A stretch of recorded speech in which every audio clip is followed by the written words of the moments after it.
जय माँ इंद्राक्षी जय अम्बे। इंद्राक्षी धाम में दर्शकों आप सभी का हम हार्दिक स्वागत करते हैं। आज के दिन जिन जातकों का जन्मदिवस है, मैरिज एनिवर्सरी है, उन सभी को हमारी तरफ से बहुत बहुत शुभकामनाएं। आज से होलाष्टक प्रारंभ हो चुके हैं।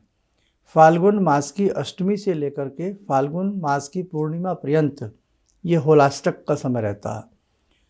बहुत लोग होलाष्टक में ये समझते हैं कि पूजा नहीं करनी चाहिए और बहुत सारे ऐसी चीज़ें हैं। तो होलाष्टक में मेन क्या चीज़ नहीं होती है, और हम भगवान की भक्ति तो होलाष्टक में बल्कि ज़्यादा करें तो हमारे लिए ज़्यादा अच्छा रहता है। सारी जानकारी इस होलाष्टक के अंक में हम आपको देने वाले हैं। आइए पहले आज का हम पंचांग देखें। 7 मार्च सन 2025 दिन शुक्रवार, संवत 2081, फाल्गुन मास शुक्ल पक्ष, तिथि आज अष्टमी है, नक्षत्र मृगशिरा, राहु काल 10:30 से 12, दिशा सूर्य पश्चिम दिशा।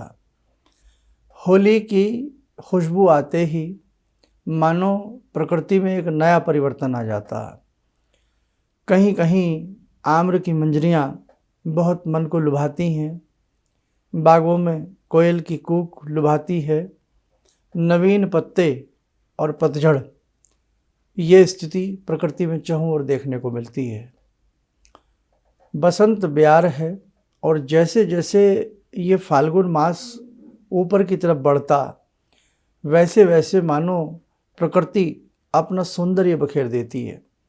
आप इस समय जो पहाड़ी इलाके में हैं या जहाँ वृक्ष आदि ज़्यादा होते हैं, नए नए पत्ते, नवीन पल्लव चारों ओर हमें देखने को मिलती हैं। मानो एक प्रकृति में नया नवीन उत्साह हो, और उसी उत्साह में एक श्रृंखला जोड़ देती है होली।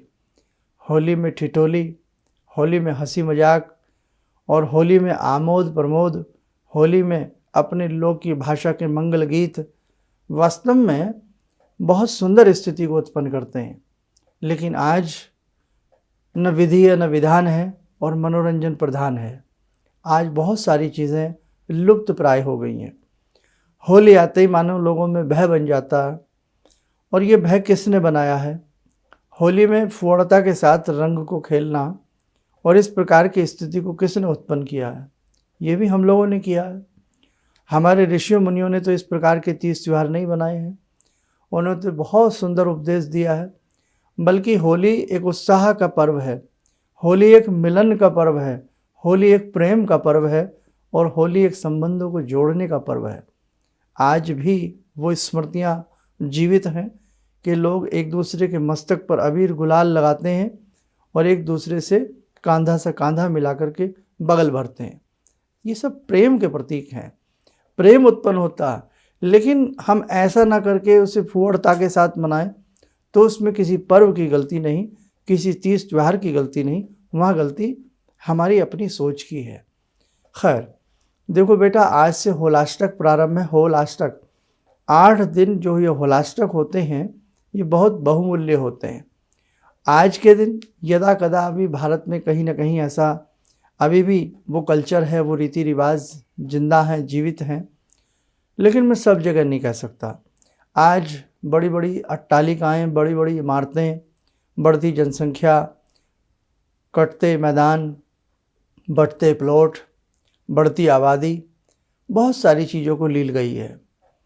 और आप देखें, पहले आज का जो ये पर्व है, आज से जो ये प्रारंभ की अवस्था है, हमें बहुत अच्छे से याद है। अब तो हम दिल्ली में हैं। पहले जहाँ हम बचपन की बात बता रहे हैं आपको, आपने भी अपने जो हमारी एज के लोग होंगे उन्होंने सब देखा होगा कि उदुम्बर का जो पेड़ होता है वो बड़ा शुभ माना जाता है। तो आज के दिन उदुम्बर की एक टहनी, होली जहाँ दहन की जाती है, वो एक फिक्स स्थान बन जाता है हमेशा के लिए। वहाँ उसको, झंडे को, उस टहनी को, उस जड़ को, यानी कि उस डंडे को गाड़ा जाता है, झंडियाँ लगाई जाती हैं और उसकी एक विशेष पूजा की जाती है। और उसके चहुं ओर आसपास के लोग, आस पड़ोस के लोग, आने जाने वाले लोग अपनी श्रद्धा से लकड़ियाँ चुनना प्रारंभ कर देते हैं। 8 दिन 7 दिन ये क्रम चलता है, और जैसे ही होली का वो समय आता, होली का दहन का वो रात्रि आती है, संध्या आती है, तब तक एक अच्छा खासा चहुं और लकड़ियों का एक ढेर लग जाता, एक यज्ञ की स्थिति बन जाती है। हम जीवन में 16 संस्कार करते हैं, हर संस्कार में हम यज्ञ को जोड़ते हैं। यज्ञ के बिना संस्कार अधूरे रह जाते हैं। अंतिम यज्ञ भी हम जीवन में करते हैं। अंतिम यज्ञ में हम अपने शरीर की आहुति देते हैं ना देते हैं कि हमें चिता में लेटा दिया जाता है, लकड़ियों के ढेर पर लेटा दिया जाता है और मुखाग्नि दे दी जाती है और यह शरीर भी जल करके भस्मसात हो जाता है। तो जब तक कि वो घड़ी आवे उससे पहले पहले हम शुभ कर्म करें, हम नेक कर्म करें, हम अच्छी दिशा और दशा की तरफ बढ़ें तो हमारे लिए अच्छा है। अब लकड़ियों का ढेर चिन दिया जाता है। होलिका का एक शब्द ये भी बनता है नया अनाज। गेहूं की बालियाँ किस प्रकार से मजबूत होने लगती हैं, जाड़ा समाप्त होने लगता है, गर्मियाँ अपनी दस्तक देने लगती हैं, धीरे धीरे गेहूं की बालियाँ पकने लगती हैं। और जब गेहूं पकता है, मार्च अप्रैल में गेहूं की कटाई भी हो जाती है, जैसे कि आप सबको मालूम होगा। तो जो गेहूं का नवा अन्न होता उसकी बालियाँ भी होलिका में भूनी जाती हैं। यानी कि एक परंपरा रही है हमारे देश की, हम अग्नि में जो भी बनाते हैं पहले हम अग्नि को समर्पित करते हैं। तो ऐसे ही जब नया किसानों के खेत में यह अन्न आता है तो वो हम अग्नि में थोड़ा बहुत वो अन्न की बालियाँ उसमें समर्पित करते हैं कि अग्निदेव यज्ञदेव की कृपा रहे और हमारी फसल सुरक्षित रहे और अन्न धन की कमी हमारे इस देश में कदापि ना रहे। उसी के साथ साथ जहाँ गन्ना है, गन्ने को भी इसमें भूना जाता है और उसके बाद वो गरम गरम गन्ना प्रसाद रूपेण भी ग्रहण किया जाता है। होली में विशेष प्रकार के द्रव्य होमे जाते हैं और द्रव्य होम के साथ साथ एक फिक्स टाइम पर पूरे भारतवर्ष के अंदर एक विशेष समय में होली को जब दहन किया जाता है तो उसमें नाना भांति के द्रव्य सामग्रियाँ, जटामासी, छाड़ छबीला, कंठ कोकिला, यज्ञ की सामग्री और बहुत सारे ऐसे द्रव्य जब उसमें होमे जाएंगे तो जाहिर सी बात है कि वातावरण में स्वमेव सौम्यता आएगी, वातावरण में निखार आएगा। आज आकाश में कितना धुआं है, कैसा आज प्रदूषित क्षेत्र हो रहे हैं, वो किसी से छिपा नहीं है। और जब ऐसे विशाल यज्ञ होली के रूप में पूरे देश में प्रचलित अच्छे रूप से किए जाएं तो आकाश शुद्ध होता है और पक्षियों को एक जीवन मिलता है, पक्षियों को एक प्राण मिलता है। हम धरा पर रहते हैं लेकिन आकाश में रहने वाले भी अनेक प्रकार के पक्षी हैं, तो उन्हें भी निजात मिलती है उस पोल्यूशन से, उस प्रदूषण से। कहने का मतलब मेरा यही है। और जब चहु और वातावरण में वो वाष्वित सुगंधित चहु और दौड़ती है तो न जाने कितने कीटाणुओं का विनाश करती है।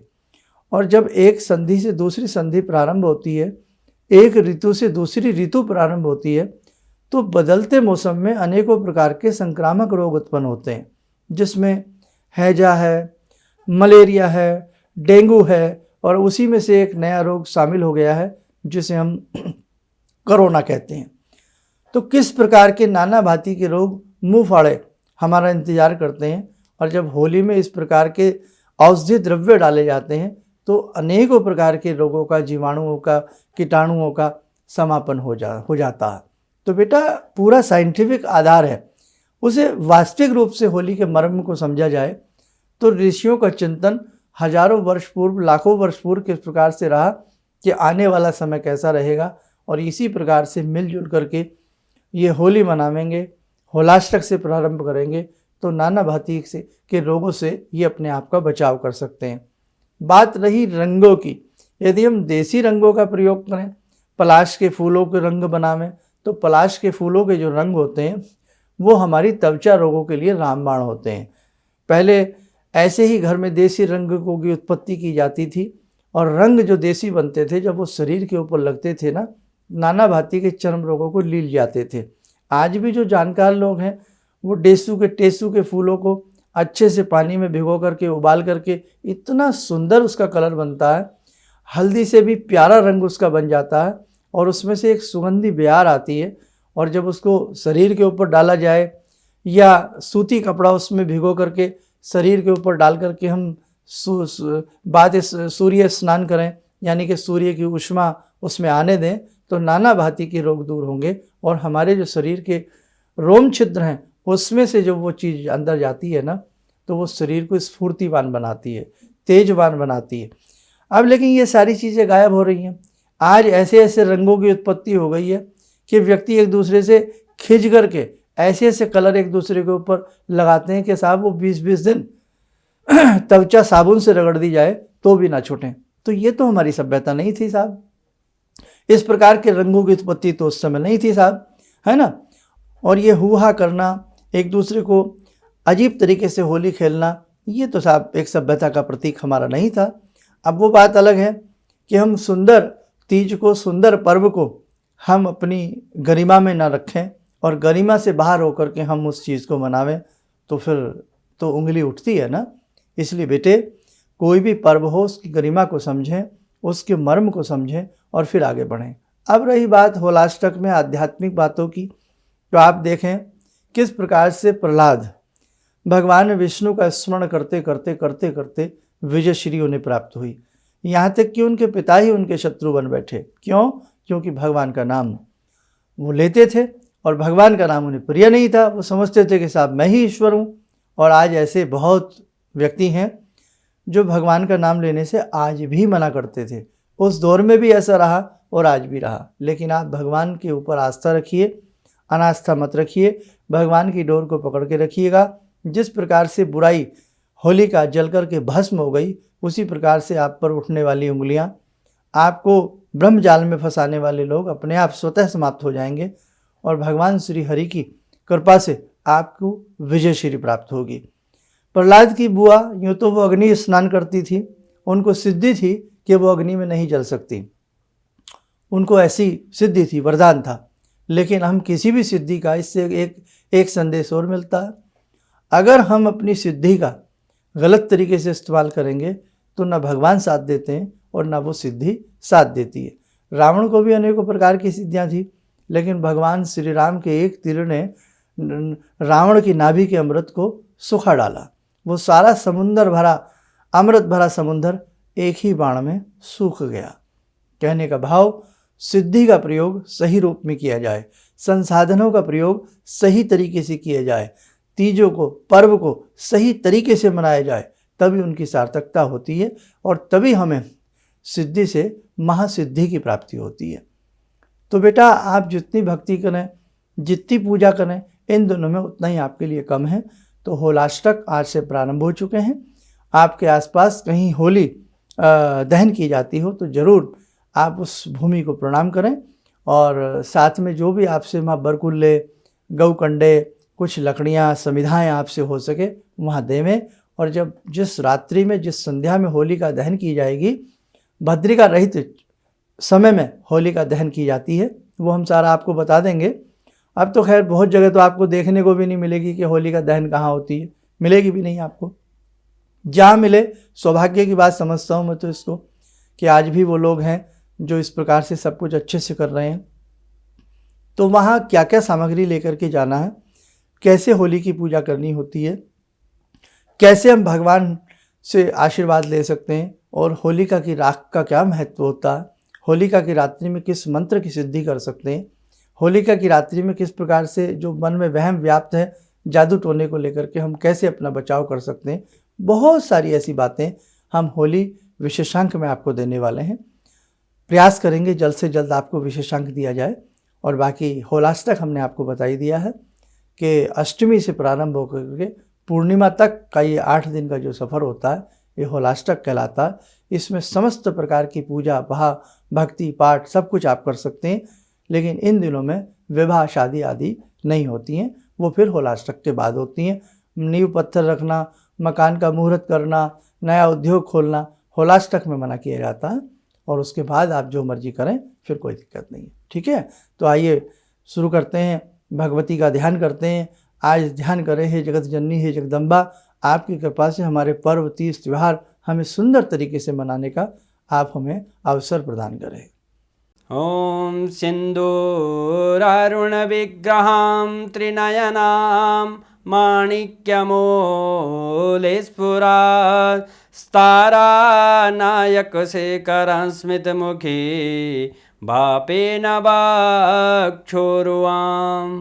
पाणिभ्यामलपूर्णरत्नचषकां रत्नोत्परां बिभ्रति सौम्यां रत्नघटस्थरक्तचरणां ध्यायेत् पराम् अम्बिकां खड्गं चक्रगदेषु चापपरिगान् चूलम्बुसुण्डिं शिरा शङ्खं संदधतीं करे स्त्रीनयनां सर्वाङ्गभूषावृतां नीलासमद्युतिमास्य पाददशकां सेवे महाकालिकां यामास्तो स्वपितैहरो कमलजो हन्तुं मधुं कैटवम् विद्युद्दामसमप्रभां मृगपते स्कन्दस्थितां भीषणां कन्या विहकरवालखेटविलसा धस्ताविरासेवितां हस्तैश्चक्रगदाशिखेटविशिखां चापं गुणं तर्जनीं विप्राणामलिलात्मिकां शशिधरां दुर्गां त्रिनेत्रां भजे। कवच बना लें, ध्यान करें, जगत जननी का सुवासीस हम सबके ऊपर बरस रहा है।